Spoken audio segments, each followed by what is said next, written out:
Merci de nous rejoindre. Prenez un micro. Bienvenue à Paris, bienvenue à Polytech Horizon. Bien, On va parler un bonjour. petit peu de ce que vous êtes venu faire ici. Mais d'abord, je voudrais comprendre un petit peu quelles sont les grandes lignes de la politique environnementale au Québec. Quels sont les grands sujets de préoccupation? La politique environnementale au Québec, elle est, comment dire, très purement environnementale, en ceci que les grands dossiers auxquels on s'attaque présentement, c'est le dossier des changements climatiques, c'est le dossier de gestion des enjeux environnementaux liés au développement minier du Nord québécois, c'est le dossier de la politique de conservation en s'alignant autant que faire se peut sur les objectifs internationaux. C'est beaucoup, et c'est peut-être caractéristique au Québec, les Québécois s'attendent à ce que leur ministre de l'Environnement soit très terrain.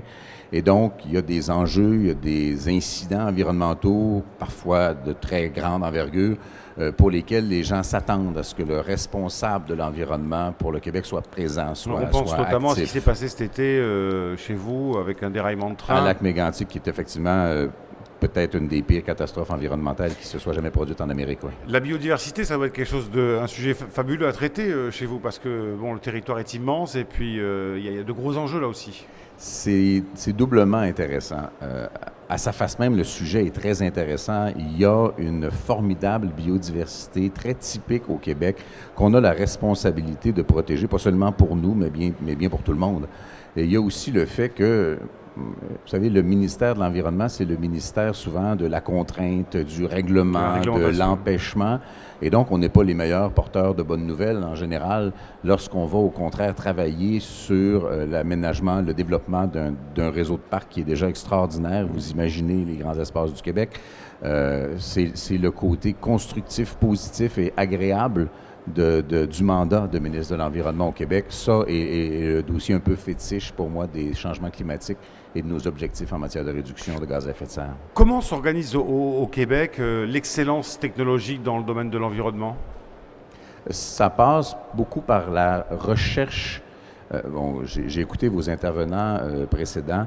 Au Québec, le ministère de l'Environnement et le ministère de l'Enseignement supérieur injectent des sommes significatives pour soutenir de la recherche qui passe notamment, surtout au niveau appliqué, par le réseau des centres collégiaux de transfert technologique dont le CNET fait partie. Il y en a, je crois, 46. Il y en a 46 et des réseaux universitaires, on a 17 institutions universitaires, plusieurs font de la recherche moins spécifiquement appliquée.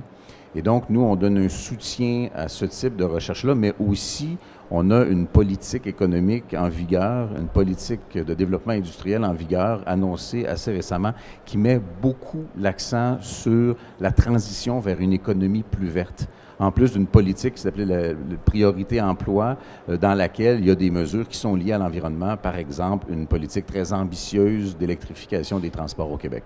Tout ça passe d'ailleurs par une institution unique qui est ce qu'on appelle le fonds vert, qui est alimenté par un certain nombre de revenus liés ou tirés des entreprises selon les activités, mais qui va à partir de maintenant être alimenté par les revenus du marché du carbone qui a été créé entre le Québec et la Californie, qui vont nous générer quand même 3 milliards de dollars, donc plus de 2 milliards d'euros au cours des 6 prochaines années, qui sont tous investis en environnement. On en parlera dans un instant parce que je crois qu'à Varsovie, ça a été particulièrement apprécié. Ça a été très significatif, oui. Sur justement les centres de recherche qui existent collégiaux, qui ne sont pas donc des pôles de compétitivité, pas du tout. On fait de la recherche, mais de la recherche qui doit immédiatement déboucher sur du business, me disiez-vous. C'est-à-dire qu'il y a un véritable lien entre le moment où on fait de la recherche appliquée et le moment où on met sur le marché. Il y a une connectivité qui me semble plus directe que ce que j'entends ici entre la recherche et son application. Et ça, c'est pas vrai seulement en environnement. Bien sûr, les centres de transfert technologique ne font pas que des activités environnementales, mais c'est très présent. C'est très présent, ça a des effets très directs. Donc, effectivement, j'ai l'impression que l'État, dans son action, permet une transition plus rapide, ce qui est peut-être facilité par le fait qu'on est 8 millions. Donc, la masse critique au Québec est plus petite et permet moins l'existence d'institutions intermédiaires. La coopération internationale, on a eu un débat il y a un instant là-dessus avec les pôles de compétitivité français. Comment s'opère-t-elle au Québec? Quel est le terrain de jeu? Alors c'est un petit peu trivial, mais quel est le terrain de jeu effectivement des entreprises du Québec? Bien, les entreprises du Québec sont soutenues par un ensemble, qu'elles soient environnementales ou pas, elles sont soutenues par un ensemble d'institutions, au premier chef le réseau des délégations du Québec qui sont présentes un peu partout à travers le monde pour assurer une présence, permettre, faciliter les contacts, d'avoir des présences comme ici, par exemple. Ça, c'est un outil qui est fondamental pour nous et il y a des initiatives qui sont plus individuelles, comme ce dont vous parliez un peu plus tôt. Cela dit, du point de vue, bien sûr, du ministère de l'Environnement, notre présence internationale, c'est plusieurs choses. C'est, dans un premier temps, la reconnaissance du fait que les enjeux environnementaux ne sont que très rarement nationaux. Ce sont d'emblée des enjeux internationaux. On pense au premier chef, bien sûr, à l'enjeu des changements climatiques. Et sur cet enjeu-là, sans lancer la pierre à personne, le Québec veut parler de sa propre voix parce que la voix canadienne en matière de changement climatique est extrêmement différente de la voix québécoise qui, elle, est très, très novatrice et reconnue pour l'être.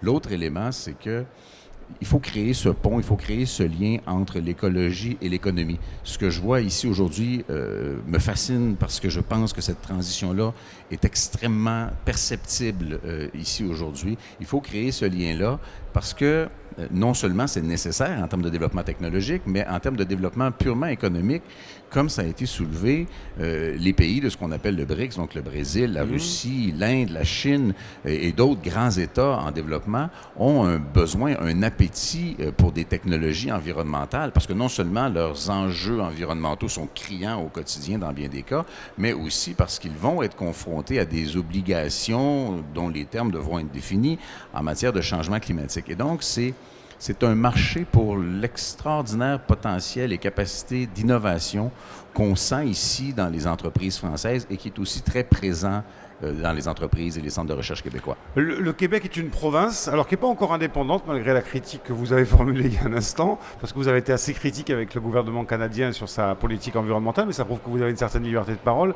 Le Québec est une province, et vous me parliez d'un accord avec la Californie, qui est un État fédéral américain. Quel est cet accord dont vous m'avez parlé et vous me disiez, il y a eu beaucoup de buzz, beaucoup je dirais, d'intérêt pour ce que vous avez fait avec la Californie à Varsovie très récemment.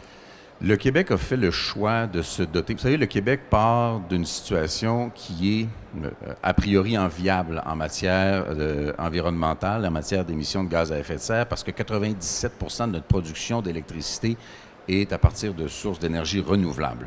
Ça, c'est la bonne nouvelle. Essentiellement hydraulique, un peu éolienne. C'est la bonne nouvelle. La mauvaise nouvelle, c'est que lorsqu'on veut réduire nos émissions, évidemment, on n'a pas cette poignée-là. On ne peut pas aller chercher un ensemble de crédits en convertissant une usine, une installation de production d'électricité à partir du charbon ou du gaz naturel.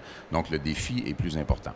Le Québec s'est donné comme outil un marché du carbone qu'il partage avec la Californie, créant un marché lié de près de 50 millions de personnes. Cette initiative-là s'est inspirée, et je le dis avec beaucoup de respect, s'est inspirée notamment de ce qui a moins bien marché dans le marché européen du carbone. Par exemple, établir un prix plancher, par exemple, au niveau d'une certaine prudence dans les projections économiques qui pourraient avoir eu, lorsqu'on fait certaines erreurs, un effet à la baisse sur le prix de la tonne de carbone, sans devenir trop technique. On s'est inspiré de ça. On a mis en place un modèle qui a suscité d'abord aux États-Unis beaucoup d'intérêt. Le gouvernement de Washington a eu beaucoup d'intérêt pour ça. J'ai été invité à aller présenter ce que c'était à Washington à 2 reprises déjà et à d'autres endroits sans pouvoir toujours y aller. Et on est allé faire le même exercice à Varsovie. D'une part, parce qu'effectivement, il n'était pas question que la voix du Canada, qui est considérée, puis pas seulement par moi, comme un État dont la performance est très discutable en matière d'émissions de gaz à effet de serre, je ne voulais pas que le Canada soit la voix du Québec à Varsovie, mais je voulais aussi qu'on puisse présenter notre projet parce que une des craintes qu'on peut avoir, c'est que les pays présents à la grande table de négociation ne travaillent qu'à une entente qui va être strictement politique et dont la mise en œuvre va prendre encore de nombreuses années. On n'a pas ces années-là de disponibles si on veut atteindre les objectifs, si on veut limiter l'augmentation de la température planétaire. Et donc, on met en place des outils comme ce marché du carbone-là qui sont très concrets et qui ont suscité beaucoup d'intérêt auprès d'autres États fédérés et des pays de la francophonie en particulier lorsqu'on était à Varsovie, présenté sur plusieurs panels, plusieurs discours. Et peut-être que le mot « buzz » est le bon. On a senti un effet, on a senti une effervescence. Aussi, pour soulever une hypothèse, comment dire, il faut éviter, lorsqu'on va arriver en 2015 ici à Paris, oui. il faut éviter qu'un traité ne vienne désavouer des initiatives impacter prises. les initiatives régionales ou fédérales. Il faut au contraire que le traité habilite des régions, des États fédérés, peut-être des villes, à mettre en place des mécanismes qui vont faire partie du bilan de chaque pays. Oui, Monsieur le ministre, si je vous écoute bien, et vous n'êtes pas le premier à soutenir ce discours, à tenir ce discours, est-ce que finalement, ces États qui n'arrivent pas à s'entendre, on se souvient de Copenhague, et même sur Paris 2015, on a quelques inquiétudes qui commencent à poindre, puisque la feuille de route n'est pas complètement validée, enfin, il y a des choses qui sont encore en suspens. Est-ce que finalement, la solution, c'est pas justement ces régions qui travaillent avec ces États fédérés, c'est peut-être l'échelle d'en dessous la solution, parce que les grandes nations ont beaucoup de mal à s'entendre. Est-ce que vous n'êtes pas... À bien des égards, vous avez raison que les ou des initiatives doivent venir de la base, ce qu'ils ont appelé le bottom-up. Cela dit, les obligations en termes purement environnementaux ne peuvent pas venir de la base. C'est la science qui doit dire voici le cap maximum d'augmentation de température planétaire qu'on est capable de soutenir. On dit 2 degrés et là, il serait étonnant qu'on réussisse à contenir ça à 2 degrés. Donc, les objectifs doivent venir du haut et passent forcément par les États membres de l'ONU assis autour de la table. On ne peut pas empêcher cette partie-là que la pyramide descende, mais on doit reconnaître le fait que sont déjà mises en œuvre et efficaces des initiatives de réduction des émissions de gaz à effet de serre dans un grand nombre d'endroits. Et il n'est pas étonnant que des États qui ne siègent pas à la grande table s'y soient intéressés. La Catalogne, l'Écosse, le Pays de Galles, Sao Paulo, l'Australie du Sud. Il y a plein d'endroits qui s'y intéressent parce que ne siégeant pas à l'ONU comme tel, ils se sont consacrés à l'idée de mesures extrêmement concrètes, bien que je pense qu'une chose n'empêchant pas l'autre et que je serais bien content que le Québec y siège comme pays. Oui, j'imagine.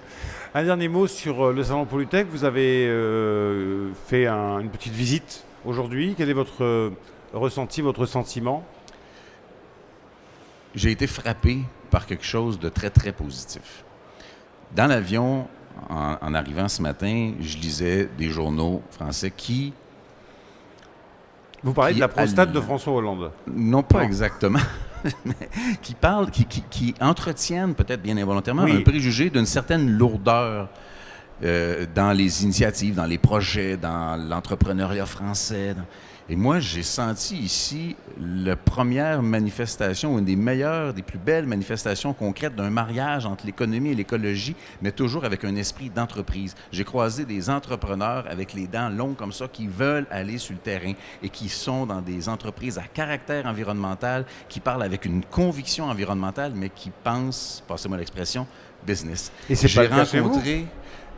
On n'a pas la même densité. La nuance, ici, vous savez, on rencontre des organismes qui, même s'ils sont des organismes d'État, pensent comme des entrepreneurs et on rencontre de véritables entrepreneurs dans un énorme salon. Vous comprenez que dans un marché de 8 millions de personnes comme le Québec, la zone est plus floue, la distinction est moins claire et il n'y a pas la masse critique pour avoir autant d'entreprises spécialisées en matière environnementale, ce qui d'ailleurs appelle dans plusieurs dossiers purement québécois des possibles collaborations dans les transferts technologiques, mais dans l'exécution même des contrats, des besoins d'un appel purement économique, mais à caractère environnemental. Il y a des ouvertures béantes en termes de collaboration dans lesquelles j'espère que tant le Québec que la France vont s'engouffrer.